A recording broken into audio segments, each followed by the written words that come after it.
الحق تعالی نے کیا قربان ہے۔ الحمدللہ رب العالمین والصلاة والسلام علی سید المرسلین، اما بعد فاعوذ باللہ من الشیطان الرجیم، بسم اللہ الرحمن الرحیم۔ الصلاة والسلام علیکہ یا رسول اللہ وعلی آلکہ واصحابکہ یا حبیب اللہ، الصلاة والسلام علیکہ یا نبی اللہ وعلی آلکہ واصحابکہ یا نور اللہ۔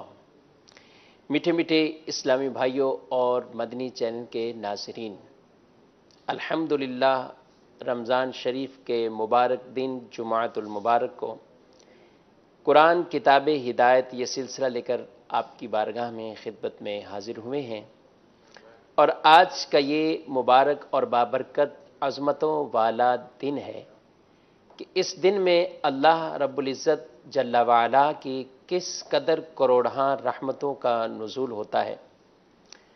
اس دن میں نیکی کے اعمال کا ثواب بڑھا دیا جاتا ہے، اور اس دن میں کئی اور ایسی برکات عام دنوں میں بھی حاصل ہوتی ہیں، لیکن رمضان شریف کے جمعۃ المبارک میں گھڑی گھڑی لمحہ لمحہ اس کے ثواب بھی بڑھائے جاتے ہیں، جہنم سے آزادیاں بھی ہیں، اور نیکی کے کام کرنے پر اتنے ہی زیادہ اللہ تبارک و تعالی لوگوں کے درجات کو بلند فرماتا ہے۔ چنانچہ حدیث پاک میں حضرت ابو درداء رضی اللہ تعالی عنہ سے روایت، سید المرسلین خاتم النبیین صلی اللہ تعالی علیہ وآلہ وسلم نے ارشاد فرمایا، جمعہ کے دن مجھ پر درود کی کثرت کرو کہ یہ دن مشہود ہے، اس میں فرشتے حاضر ہوتے ہیں، اور جو مجھ پر درود پڑھے اسے پیش کیا جائے گا۔ حضرت ابو درداء رضی اللہ تعالی عنہ نے عرض کی، یا رسول اللہ صلی اللہ علیہ وآلہ وسلم، آپ کے وصال فرمانے کے بعد بھی تو آپ صلی اللہ تعالی علیہ وآلہ وسلم نے ارشاد فرمایا، ان اللہ حرم علی الارض ان تاکل اجساد الانبیاء، اللہ نے اس چیز کو زمین پر حرام کیا ہے کہ وہ انبیاء کے جسموں کو کھائے۔ انبیاء کے جسم محفوظ ہوتے ہیں، زمین کی مٹی پر یہ چیز حرام کر دی گئی ہے کہ وہ کسی طرح بھی انبیاء کے جسم کو کوئی نقصان پہنچائے، بلکہ انبیاء کے جسم محفوظ اور وہ اپنی قبروں میں زندہ رہتے ہیں۔ حدیث رسول صلی اللہ علیہ وآلہ وسلم میں ارشاد فرمایا گیا، الانبیاء احیاء فی قبورہم یصلون، انبیاء اپنی قبروں میں زندہ ہوتے ہیں اور نمازیں پڑھتے ہیں۔ ان کی زندگی ایسی زندگی ہے، سارے نبی وہ حیات ہیں قبروں میں، اور ان کے بارے میں واضح ہمارا یہ عقیدہ ہے۔ تو امام الانبیاء، جو انبیاء کے بھی امام ہیں، انبیاء کے بھی سردار ہیں، اور جن کی شان، جن کی رفعت، جن کا مقام اتنا بالا ہے، اتنا اعلیٰ ہے، ان کی حیات طیبہ کا کیا کہنا ہے۔ تو زندہ ہے واللہ، تو زندہ ہے واللہ، میرے چشم عالم سے چھپ جانے والے۔ نبی پاک صلی اللہ علیہ وسلم کی ذات پر کثرت سے درود شریف کو اپنی عادت بنائیے۔ صلو علی الحبیب صلی اللہ تعالی علی محمد صلی اللہ علیہ وآلہ وسلم، صلاۃ و سلام علیکہ یا سیدی یا مکی یا مدنی یا عربی یا قرشی یا مطلبی یا ہاشمی یا رسول اللہ۔ مدنی کے ناظرین، آج رمضان شریف کا یہ دوسرا جمعہ ہے، اور قرآن مجید فرقان حمید میں ایک باقاعدہ سورت ہے جس کا نام ہی سورت جمعہ ہے۔ اللہ تبارک و تعالی نے اس سورہ مبارکہ میں جمعۃ المبارک کے فضائل، احکامات، اس کا مقام اور مرتبہ کیا ہے اس دن کا، ان چیزوں کا ذکر اس سورہ مبارکہ میں بیان ہوا۔ احادیث طیبہ اگر ہم دیکھتے ہیں بکثرت سے فضائل جمعۃ المبارک کے موجود ہیں۔ چنانچہ اس سورہ مبارکہ میں کس قدر اہمیت کے ساتھ اس نماز جمعہ کو بیان کیا گیا، وہ آیت مبارکہ کا آج ہم درس سنیں گے اور اسی کی کچھ تشریح اور تفصیل اور احادیث طیبہ انشاءاللہ العزیز سماعت کریں گے۔ چنانچہ اللہ تبارک و تعالی قرآن مجید فرقان حمید میں سورہ جمعہ میں ارشاد فرماتا ہے، بسم اللہ الرحمن الرحیم، یا ایہا الذین آمنوا اذا نودی للصلاة من یوم الجمعة فاسعوا الى ذکر اللہ وذروا البیع ذالکم خیر لکم ان کنتم تعلمون۔ اے ایمان والو، جب جمعہ کے لیے ندا دی جائے، یعنی جمعہ کی آذان ہو، جب فسعوا الی ذکر اللہ، تو اس وقت جمعہ کے لیے سعی کرو، کوشش کرو، دوڑو، بھاگو۔ وذروا البیع، تجارتی معاملات کو ترک کر دو، ختم کر دو۔ ارشاد فرمایا ذالکم خیر لکم، کہ یہ تمہارا عمل ایسا عمل ہے، یہ بہت بہتر ہے، ان کنتم تعلمون، اگر تم جانو تو یہ بہتری والا عمل ہے۔ پھر ارشاد فرمایا فَإِذَا قُضِيَتِ الصَّلَاةُ فَانتَشِرُوا فِي الْأَرْضِ وَابْتَغُوا مِنْ فَضْلِ اللَّهِ وَاذْكُرُوا اللَّهَ كَثِيرًا لَعَلَّكُمْ تُفْلِحُونَ۔ اور جب نماز ادا ہو جائے تو زمین میں پھیل جاؤ، فَانتَشِرُوا فِي الْأَرْضِ وَابْتَغُوا مِنْ فَضْلِ اللَّهِ، پھیل جاؤ اور اللہ کے فضل کو تلاش کرو۔ وہ فضل وہ رزق کی صورت میں، وہ فضل وہ رحمت کی صورت میں۔ جمعۃ المبارک سے پہلے تجارتی معاملات کی ممانعت فرما دی گئی اور اب فرمایا زمین میں پھیل جاؤ، تلاش کرو۔ لیکن ساتھ ساتھ یہ بھی ہو کہ ایسا نہ ہو کہ زمین میں پھیلیں، زمین کی طرف جائیں تو اس کے بعد اللہ کے ذکر سے غفلت نہ ہو۔ وَاذْكُرُوا اللَّهَ كَثِيرًا لَعَلَّكُمْ تُفْلِحُونَ، اور اللہ کا ذکر کرو کثرت سے تاکہ تم فلاح پاؤ، تاکہ تم کامیاب ہو جاؤ۔ آگے ارشاد فرمایا وَإِذَا رَأَوْا تِجَارَةً أَوْ لَهْوًا انفَضُّوا إِلَيْهَا وَتَرَكُوكَ قَائِمًا قُلْ مَا عِندَ اللَّهِ خَيْرٌ مِّنَ اللَّهْوِ وَمِنَ التِّجَارَةِ وَاللَّهُ خَيْرُ الرَّازِقِينَ۔ اور پھر ارشاد فرمایا کہ جب وہ کوئی انہوں نے تجارت کو دیکھا یا لہو چیز کو دیکھا تو وہ اس طرف چلے گئے۔ وَتَرَكُوكَ قَائِمًا، اور اے حبیب آپ کو قیام کی حالت میں انہوں نے ترک کر دیا، چھوڑ دیا۔ آپ ان سے ارشاد فرمائیں قُلْ مَا عِندَ اللَّهِ خَيْرٌ مِّنَ اللَّهْوِ وَمِنَ التِّجَارَةِ، اور جو اللہ کے پاس ہے وہ لہو اور تجارت سے بہت اعلیٰ ہے۔ وَاللَّهُ خَيْرُ الرَّازِقِينَ، اور اللہ بہترین رزق دینے والا ہے۔ ان آیات مبارکہ کو بیان کیا۔ پہلی آیت میں جمعۃ المبارک سے پہلے کے معاملات کا بیان ہوا کہ یہ معاملات کو ترک کریں، بس جمعہ کی تیاری میں آپ مشغول ہو جائیں، جمعۃ المبارک کے لیے آگے بڑھیں اور اس تیاری میں مشغول ہو جائیں۔ دوسری آیت مبارکہ جس کے اندر نماز جمعہ کی ادائیگی کے بعد اب اس کے معاملات کو شروع کرنے کا بیان ہوا۔ اللہ کے ذکر سے غفلت نہ ہو، اللہ کا ذکر بھی زبان پہ جاری رہے اور اللہ کے فضل کو تلاش کرے۔ تیسری آیت مبارکہ میں اس عمل کی ممانعت کر دی گئی کہ ایک طرف نماز جمعہ کی تیاری ہے اور اس وقت تجارتی معاملات کے اندر مشغول ہو جانا یا چھوڑ کر چلے جانا اس کی ممانت فرمائی گئی۔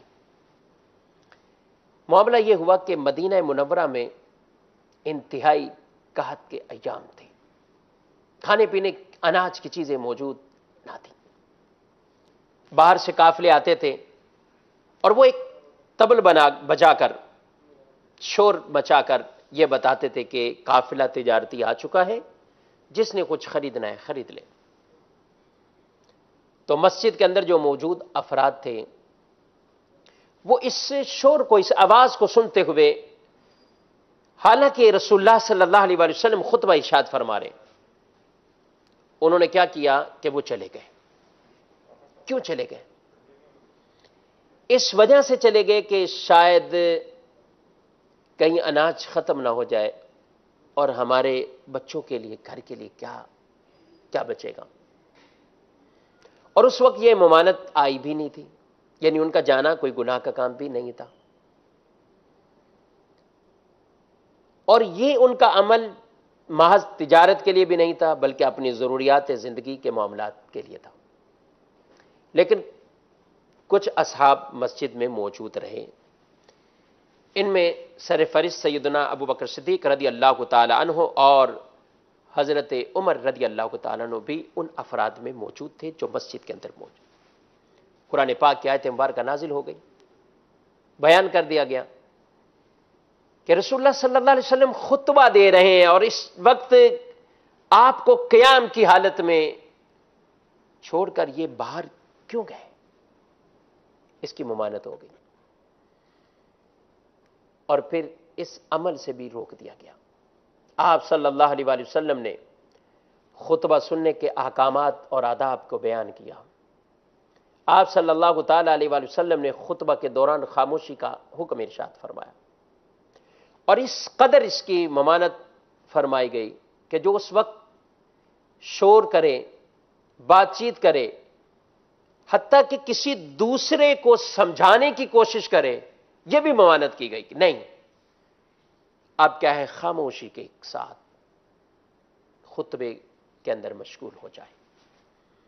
3 احکام اس میں ذکر کیے گئے۔ یاد رکھیے کہ جب نماز جمعہ کے لیے آذان ہو جائے، پہلی آذان، اگرچہ یہ آذان، اس کا اجرا سیدنا عثمان غنی رضی اللہ تعالیٰ عنہ کے دور مبارک میں ہوا، مگر جمعہ کی جو ندا ہے، جمعہ کے لیے جس وقت ان کو بلانے کا حکم ہوا، جمعہ کے لیے حاضر ہونے کا حکم ہوا، تو یہ پہلی ہی ندا، یہ پہلی ہی آذان ہے۔ صحابہ کرام علیہم رضوان کی اگر ہم زندگیوں پر ایک نظر کرتے ہیں تو وہ افراد جمعۃ المبارک کے دن اتنا اہتمام فرماتے ہیں، حتیٰ کہ فجر سے پہلے جمعہ کی تیاری کے ساتھ نکل جاتے، چراغ ان کے ہاتھوں میں ہوتے، دور دراز سے سفر کر کے بھی جمعہ کی سعادتوں کو پانے کے لیے آگے بڑھتے۔ امام غزالی رحمۃ اللہ تعالی علیہ نے لکھا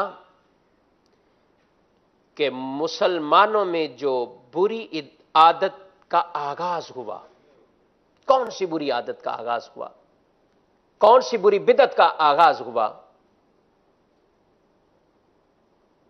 کہتے ہیں ان میں پہلی بری بدعت یہ ہے کہ مسلمانوں نے مساجد کے اندر جلدی جانا ترک کر دیا، جلدی جانا ترک کر دیا۔ یعنی اس وقت کے افراد ان معاملات کے اندر وہ غفلت کا شکار نہ تھے، سستی کا شکار نہ تھے، بلکہ جستجو میں رہتے، کب وہ گھڑی آنے والی، کب وہ وقت آنے والا ہے۔ آپ صلی اللہ تعالی علیہ وآلہ وسلم نے جتنے اس بارے میں احکامات ارشاد فرمائے، ذرا ایک حدیث مبارک میں آپ کی خدمت میں پیش کرتا ہوں۔ جمعۃ المبارک کے دن اول وقت میں جمعہ کے لیے حاضر ہونا، ارشاد فرمایا گیا کہ جو پہلی ساتھ، پہلی گھڑی میں جمعہ کے دن حاضری دے، یعنی سب سے پہلے داخل ہو جائے، ایسے خوش نصیب فرد کو اللہ تبارک و تعالی ایک اونٹ کی قربانی کا ثواب عطا فرماتا ہے. وہ ایسے جیسے ایک اونٹ قربان کیا. اور جو اس کے بعد والا وہ گائے کی قربانی کا ثواب پاتا ہے. اور اس کے بعد جو ہے وہ مینڈے کی قربانی. فرمایا مینڈے کی قربانی اس کا ثواب پاتا ہے. اس کے بعد والا جو وہ مرغی کو اللہ کی راہ میں خرچ کرنے کا ثواب پاتا ہے. اور اس کے بعد جو گروہ وہ انڈا صدقہ کرنے کا ثواب اسے ملتا ہے. اور فرمایا جب خطیب قیام کر لے, خطیب کھڑے ہو جائیں خطبے کے لیے, اللہ کے فرشتے ایسے ہیں جو زمین پر اترتے گئے, مساجد کی گیٹ پر کھڑے ہوتے گئے اور لوگوں کے نام تحریر کرتے ہیں. کون کون آ رہا ہے, کس وقت آ رہا ہے, وہ ان کے دفتروں میں لکھا جاتا ہے. آپ صلی اللہ علیہ وآلہ وسلم ارشاد فرماتے ہیں جب خطیب خطبہ کے لیے کھڑا ہو تو یہ اپنے دفتروں کو سمیٹ لیتے ہیں, یہ ان رجسٹروں کو بند کر لیتے ہیں اور خطبے کے اندر یہ بھی شامل ہو جاتے ہیں. اب اس کے بعد آنے والوں کے نام اس میں درج نہیں ہوتے, ان کے نام اس میں نہیں لکھے جاتے کہ یہ شخص بھی نماز جمعہ کے لیے آیا ہے. اگرچہ نماز اس کی ہو جائے گی, اگرچہ جمعہ اس کا ہو جائے گا, مگر اتنی تاخیر سے آنے والے کے لیے یہ بیان کیا گیا کہ کیا کم محرومی ہے کہ فرشتوں کے دفتروں میں اس کا نام نہ آئے, فرشتوں کی تحریر میں اس کا نام نہ آئے. آج ہم غور کریں, اتنی اس بارے میں غفلت کا ہم شکار ہیں. اس جمعۃ المبارک کی عظمت اس کو دیکھیے, اس کے ثواب کو دیکھیں, ان درجات کو دیکھیں. اونٹ کی قربانی اگر کسی کو کرنی ہو, عید قرباں پہ بھی اونٹ کی قربانی کے لیے کوئی کرتا ہے 2 لاکھ 3 لاکھ 1.5 لاکھ نارمل اونٹ اس قیمت کا ہے. بڑے جانور کی قربانی ہو 60,000 70,000 1 لاکھ پاکستانی, تقریباً اتنا اماؤنٹ چاہیے. ایک بکرا اللہ کی راہ میں صدقہ کرنا ہو تو 20,000 25,000 30,000 روپے نارمل چاہیے. مرغی ہی لے کر دینی ہو تو کم از کم 500-600 روپے اس کے لیے بھی چاہیے.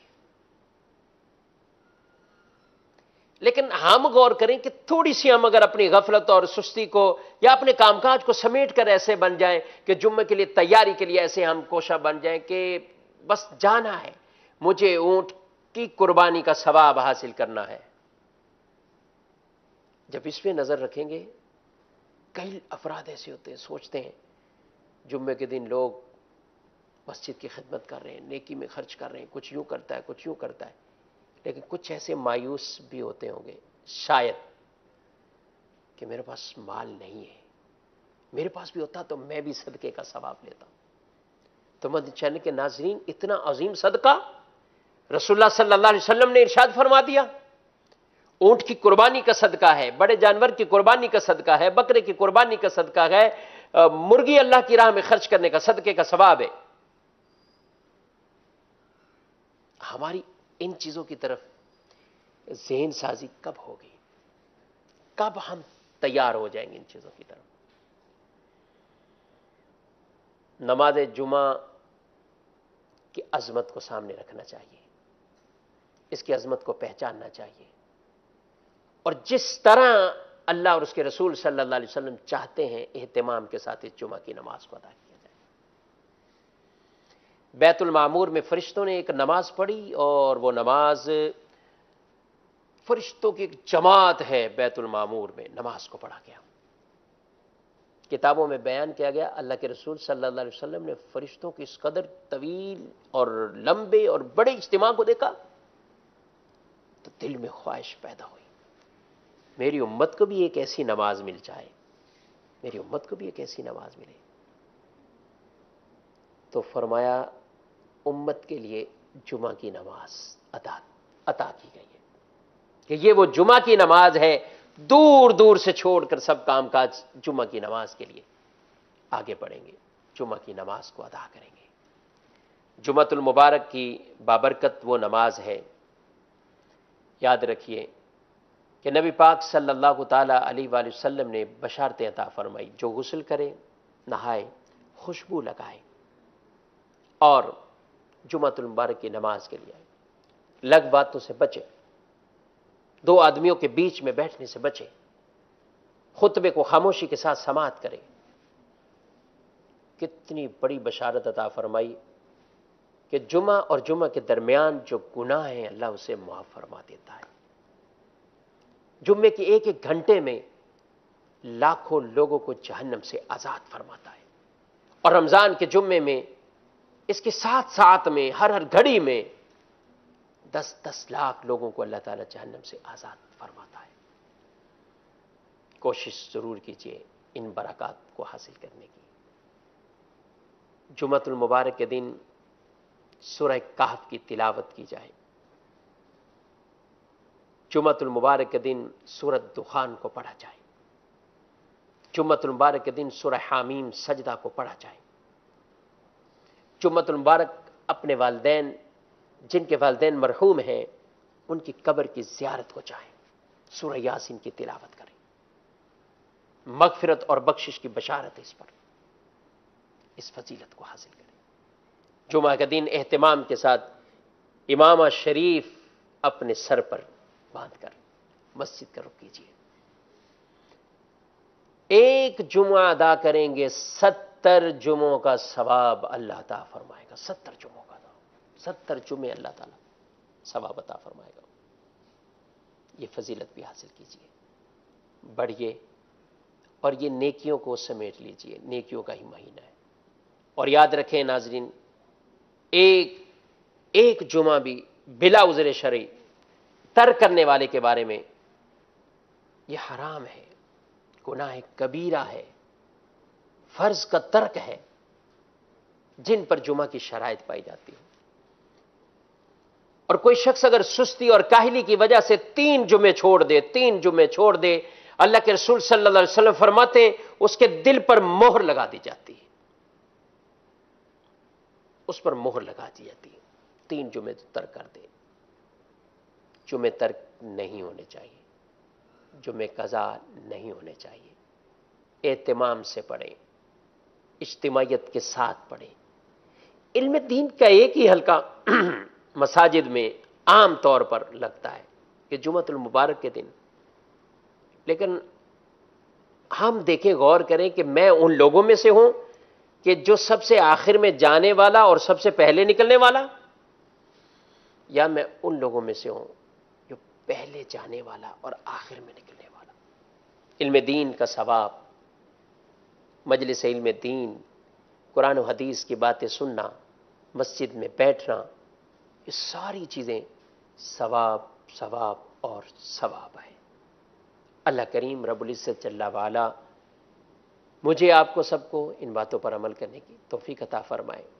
جن صورتوں کا ذکر کیا، یہ صورتیں ان کی فضائل ہیں، احادیث باقاعدہ تفصیل سے ہیں، لیکن وقت کے اس اختصار کی وجہ سے صرف صورتوں کے نام پر ہی اکتفا کیا۔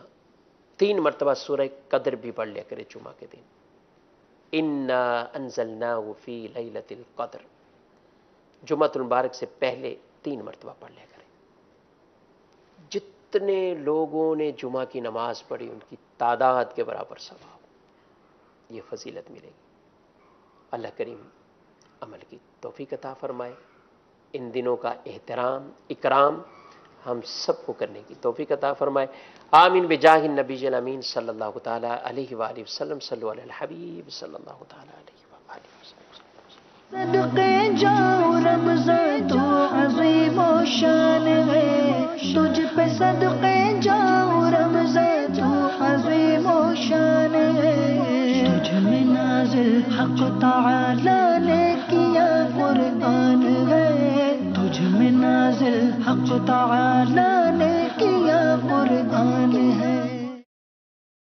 فرمان مصطفیٰ صلی اللہ تعالی علیہ وآلہ وسلم، نیت المؤمن خیر من عملی،